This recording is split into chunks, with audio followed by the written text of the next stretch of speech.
ध्वनियां मंत्रों और संगीत का मूल है। फिर किन नियमों के आधार पर ध्वनियों से मंत्र और संगीत बनते हैं, आइए जानते हैं। प्रश्न।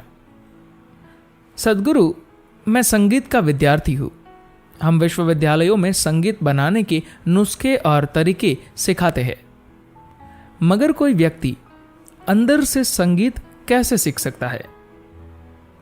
सद्गुरु कहते हैं, संगीत ध्वनियों की एक सुखद व्यवस्था है। हम संगीत में शब्द जोड़ सकते हैं। इन शब्दों का अर्थ होता है, मगर अर्थ अस्तित्व परक नहीं होते। अर्थों को हम बनाते हैं। उनका बस मनोवैज्ञानिक और सांस्कृतिक महत्व होता है। उनके अस्तित्व संबंधी कोई सच्चाई नहीं है, मगर ध्वनि अस्तित्व संबंधी हकीकत है। वह ऐसा स्पंदन है जो मौजूद होता है। इन स्पंदनों की हर तरह की व्यवस्था का इंसानी प्रणाली और हमारे माहौल पर अलग अलग तरह का प्रभाव पड़ता है। ये दिखाने के लिए कुछ प्रयोग किए गए कि किस तरह एक खास तरह का संगीत बजाने पर गाय ज्यादा दूध देती है। यह सिर्फ उसका एक बेवकूफाना प्रयोग है, मगर वास्तव में यह एक सच्चाई है।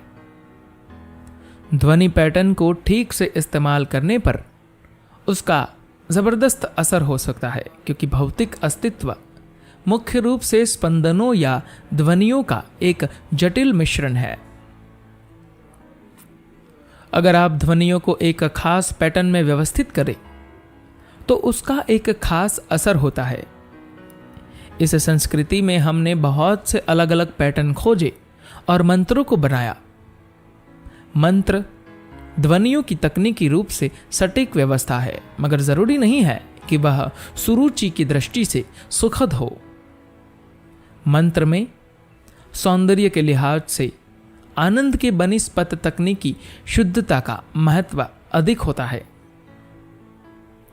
भारतीय शास्त्रीय संगीत मंत्रों का एक संशोधन है, जहां सौंदर्य बोध और सुरुचि भी ध्वनियों की तकनीकी व्यवस्था जितने ही अहम होते हैं।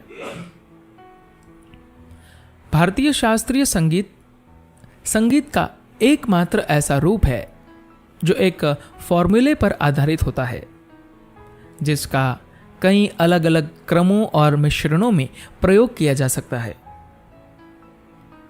संगीत के बाकी सभी रूप सिर्फ सुनने में अच्छा लगने के लिए बजाए जाते हैं।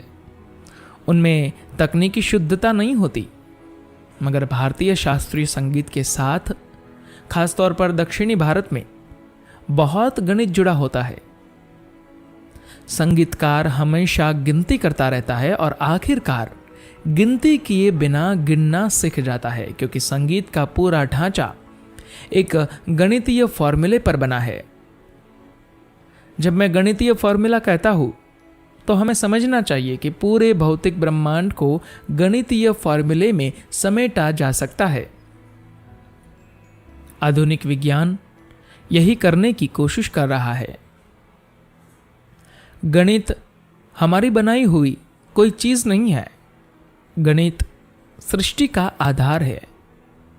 यह भौतिक सृष्टि की व्याख्या करने का एक तरीका है।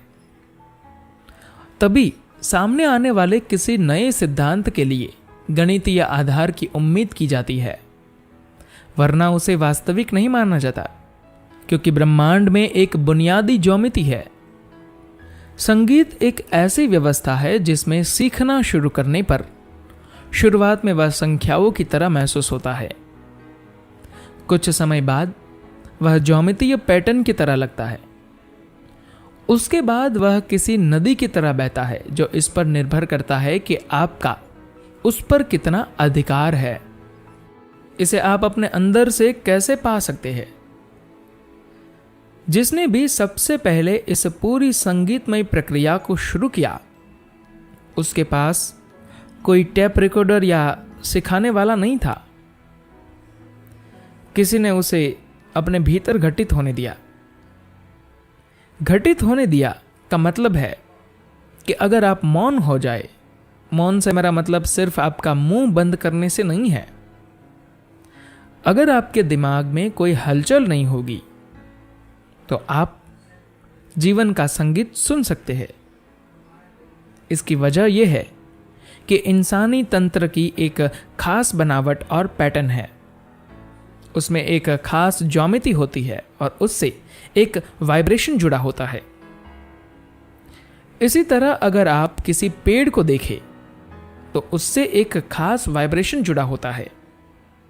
अगर आप उस स्पंदन को महसूस कर सके तो हम इसे रितम भरा प्रज्ञा कहते हैं। रितम भरा प्रज्ञा का मतलब है कि आप आकार और ध्वनि के संबंध के प्रति जागरूक हो जाते हैं। अगर आप किसी आकार से ध्वनि का बोध कर सकते हैं तो इस आकार का वर्णन करने के लिए अलग अलग तरीकों से इस ध्वनि का प्रयोग करना सीख जाते हैं और सिर्फ एक ध्वनि का उच्चारण करते हुए इस आकार को छू और महसूस कर सकते हैं। इस ध्वनि की तकनीकी अभिव्यक्ति को मंत्र कहा जाता है। जब यही सौंदर्य के साथ अभिव्यक्त होता है तो उसे संगीत कहा जाता है। मगर सबसे महत्वपूर्ण चीज ये है कि अगर आप अंदर से सीखना चाहते हैं तो आपको मौन होना होगा। अगर आप संगीत को जानना चाहते हैं तो संगीत की ओर मत देखिए, आपको मौन को जानना चाहिए।